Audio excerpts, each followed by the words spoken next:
বলতে পারবো না বাচ্চা তো এমন করে অ্যাক্সিডেন্ট করছে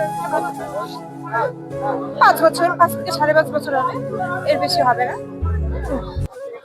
মানে এই মুহূর্তের সব থেকে বড় খবর, টাপুরহাট এলাকায় এক মর্মান্তিক পথ দুর্ঘটনায় জেরে প্রাণ হারালো এক শিশু। জানা যায় শিশুটির বয়স মাত্র 5 বছর। নাম ধ্রুব দাস, বাবার নাম সমীর দাস। ঘটনাটি ঘটে দুপুর প্রায় 2টো নাগাদ। ঘটনার শোকের ছায়া পুরো এলাকা জুড়ে। আপনাদের আরো একবার বলে রাখি, এই মুহূর্তের মর্মান্তিক পথ দুর্ঘটনায় মৃত্যু এক শিশু। শুধু কি তাই, এই দুর্ঘটনাগ্রস্ত বাইক আরোহী 2জন স্কুল ছাত্র বলে জানা যায়।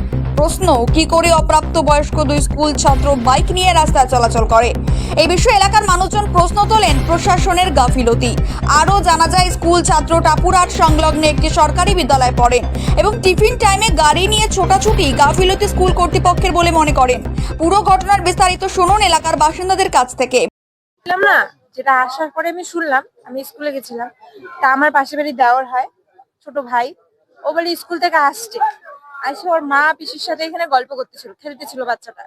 তা আমাদের এই ঘুঘুমারি মানে টাপুরহাট স্কুলের 2টা বাচ্চা মানে টিফিন টাইমে ছুটি হয়েছে, জানি না এখন, যেটা পরে শুনলাম টিফিন টাইমে স্কুল থেকে বের হওয়ার কোনো নিয়ম নাই, যেহেতু ওরা 2টা বাইক মানে 2জন এক বাইকে উঠে হাই স্পিড এসে একটা আমাদের এখানে আমার এক ভাসুর আছে, তার গাড়িটা সামনে ছিল, তার গাড়িতে লাগাইছে। প্রথমে লাগানোর পরে মানে ব্যালেন্স না করতে পেরে এসে আমার মানে বাচ্চাটা যে আছে আমার যে দেওর, তার পিসিকে লাগায়, আমার এক যাকে মানে গায়ে ঘেসে আসে। তারপর ওর মা যে ছিল, ওর মাকেও লাগছে, তারপরে বাচ্চাটাকে লাগাইছে। বাচ্চাটা এমন ভাবে অ্যাক্সিডেন্ট হয়েছে, মানে কি বলবো, ভাষায় প্রকাশ করা যাবে না। মানে খুবই ছোট, খুবই ভালো বাচ্চা, মানে বলতে পারবো না বাচ্চা তো এমন করে অ্যাক্সিডেন্ট করছে। 5 বছর, 5 থেকে 5.5 বছর হবে, এর বেশি হবে না। মানে আমার দেওয়ার হয়। আমার নাম চৈতালি মধু। কি হয়েছিল এখানে আপনাদের? এখানে তো আজকে বাড়িতে তো কাজ করতেছিলাম, হঠাৎ শুনলাম যে আমাদের সমীরের ছেলে মানে অ্যাক্সিডেন্ট হয়েছে। শুনে তো বুকটা কাঁপে উঠলো। এবার বিষয়টা হচ্ছে, এই রাস্তা দিয়ে ছেলেগুলো বাইক নিয়ে যায়, মানে নিজেদেরই ভয় লাগে। আমরাও তো বাইক চালাই, কিন্তু আমাদের একটা কন্ট্রোল আছে, না আছে হেলমেট, হাই স্পিড গাড়ি নিয়ে যাচ্ছে, না আছে লাইসেন্স। ঠিক আছে, স্কুল থেকে বেরিয়ে এসে এখানে আসছে, হ্যাঁ, এখানে এসে অ্যাক্সিডেন্ট করে দিল। আজকে যে চলে গেল তাকে কি পাবো আমরা? এটাই আমার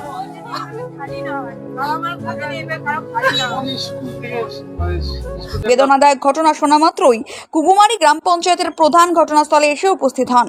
আমরা তার কাছ থেকে জেনে নেওয়ার চেষ্টা করব পুরো বিষয়টি। দাদা, আজকে এখানে এক মর্মান্তিক পথ দুর্ঘটনায় এক শিশুর প্রাণ গেল, এই বিষয়ে কি বলবেন? কি বলবো, বলার ভাষার প্রকাশ করার মতন ঘটনা না। শোকাগ্রস্ত পরিবারকে সমবেদনা জানাই। আমরা পরিবারের পাশে আছি।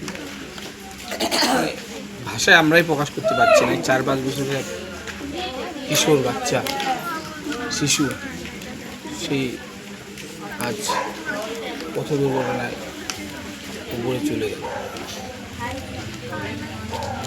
আমরা আসছিলাম স্থানীয় পঞ্চায়েতকে নিয়ে পরিবারের সাথে দেখা করার জন্য। ওনারা এই মধ্যে কথা বলার জায়গায় নেই। আমাদেরও অবস্থা, মন অবস্থা বুঝতেই পারছেন। যাই হোক, প্রশাসন পাশে আছে পরিবারের। পঞ্চায়েতদেরও বললাম, গ্রামবাসীর কিছু অভিযোগ আছে। আমি স্থানীয় প্রধান শিক্ষকের সাথে কথা বললাম, অফিসার আজিজুল বাবুর সাথে কথা বললাম। ওনাদের কিছু গ্রামবাসীর কিছু অভিযোগ আছে, সেগুলো খুব তাড়াতাড়ি যাতে নিষ্পত্তি হয় সেগুলো দেখতে বললাম। আজকে এই বিষয়ে কোনো সিদ্ধান্ত নিয়েছেন কি? সিদ্ধান্ত বলতে, এরা বলছিল 11 থেকে 4টা স্কুল টাইম, বাচ্চা দুটো স্কুলে গাড়ি নিয়ে গেল, প্রতিনিয়তই যায় শুনলাম, কিন্তু স্কুল কর্তৃপক্ষ কিছু হয়তো বলছে কি বলেনি। হেডমাস্টার আমাকে বললো ফোনে উনি আজকে ছুটিতে আছে।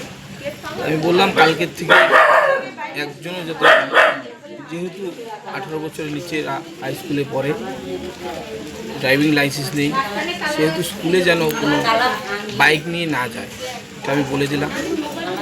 বাবুকে বললাম এইখানে যেহেতু একটা ট্রাফিকের ব্যাপার আছে, বেরিয়েল করে দিতে বলবো, তাহলে ট্রাফিকটা যাতে একটু সংযত হয়।